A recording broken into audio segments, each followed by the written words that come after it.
Regents Masjid, or London Central Mosque. So I am going to do a tour here for Men Walk and Talk.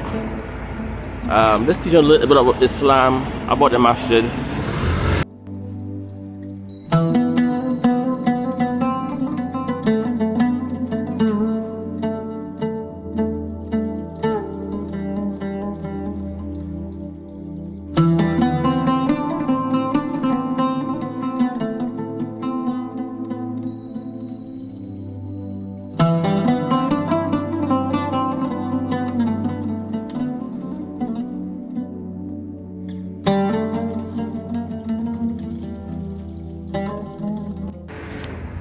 So the land itself was handed over to the Muslim community by the Prime Minister Churchill in the 1940s, and King George VI handed the land over in exchange for land in Cairo to build in an Anglican cathedral. Later in the 60s or late 60s, early 70s, King Faisal of Saudi Arabia then donated £6 million to build the Masjid, which took a few years. I think it took about 20 years in total. But the Masjid now is a beautiful place. It is open for people to visit. Of course, you gotta treat the Masjid with respect. And Islam is one of the fastest growing religions right now in the world. In 1990, the population of Muslims were 1.6 billion, and now it is actually, in 2010 it was recorded at 1.6 billion, and it continues to rise up to 2024. I wish I can show you inside. The Masjid is beautiful, but I can't because you're not allowed to take photos in there or take any videos, and we will respect that. After all, it's a place of worship. And I will be doing my tour when the guys comes.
Yeah, for me it is because it's the same thing as Orthodox Christian.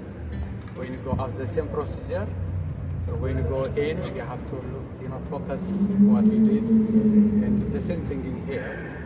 But for me, it's my first time in my life to come to mosque. So I'm happy just to see what's the difference. I've enjoyed coming in here. I haven't been here before. I've walked past many times and just thought it was a mysterious place, and it's just nice to come inside and see it's just a hall of worship. The building is designed to sort of focus you. So you come through this courtyard and it feels encompassing. And I like the fact that there are questions you can get answers to. I like the fact that I don't feel excluded. And I like the fact that I'm in a group where people are at the same stage, open to any sort of questions, especially lots of mine. I like the dome, and I like the fact that it makes me think that the underlying principle of worshipping God is more universal than I probably thought. See you, I don't know that you are here. I'm from Glasgow. I'm coming here just to pray Zohar and then go back to Glasgow. I'm very happy to meet all of you, and I will be very more happy if you convince in Islam and join Islam, become our brother. Yeah. Thank you so much for seeing all of you. And thank you for helping out also with a bit of teachings and explanations. I'm being a tour guide. I'm very bad in English, You just help me how to translate. Yeah, very bad in English. My first language is Arabic. I'm very So it's like to translate in English in religious matters very difficult. It's like forgive me if I cannot deliver the whole message. Around Islam and some of the truths I got to know, and it's a privilege to be in the building because it's such a beautiful building. Everything the outside looks so pretty, and inside is even more impressive. Would have set up the house just like this, inside with the big chandelier and whatever. I'm a simple man. I'm not into that kind of thing. And this is my first time in the mosque. And yeah. I'll help you out. Become a Muslim, I'll get you 4 wives. No, no, it's never going to happen.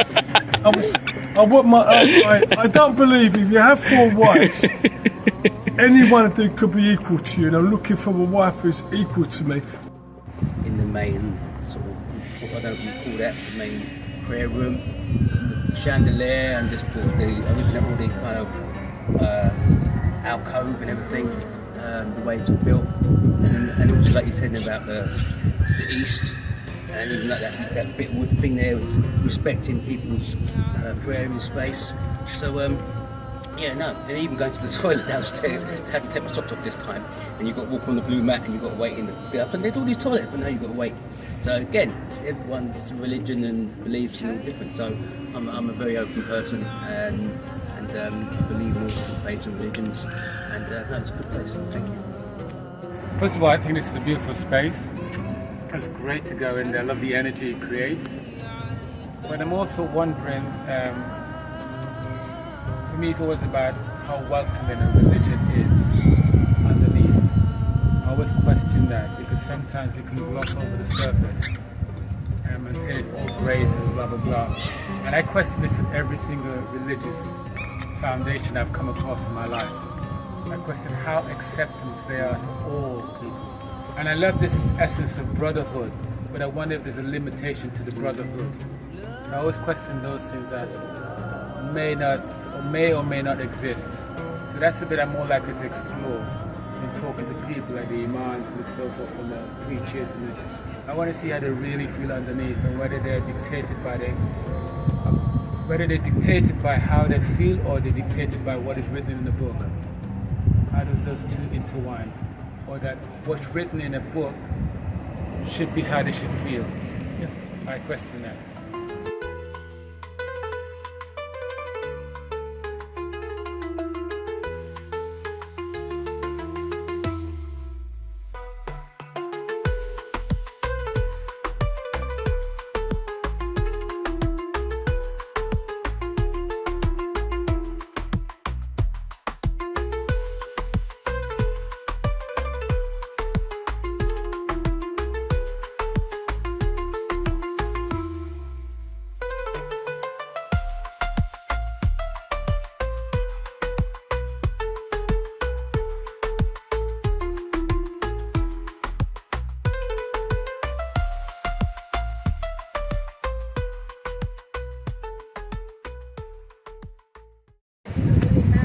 So the tour is done, the talk is done, and the guys really enjoyed it. And I actually enjoyed sharing my religion with the guys.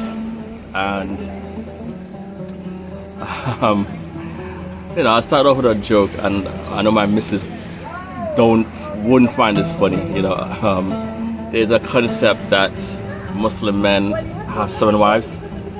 I didn't know that, you know, we actually marry 4 wives. But I told the guys that actually it's not true. That I actually have 1 wife and 6 girlfriends. For men, it was funny. For you women, I know you don't find that very funny. But no, I was explaining to them that in Islam, you're allowed 4 wives, but it comes with a lot of legislations.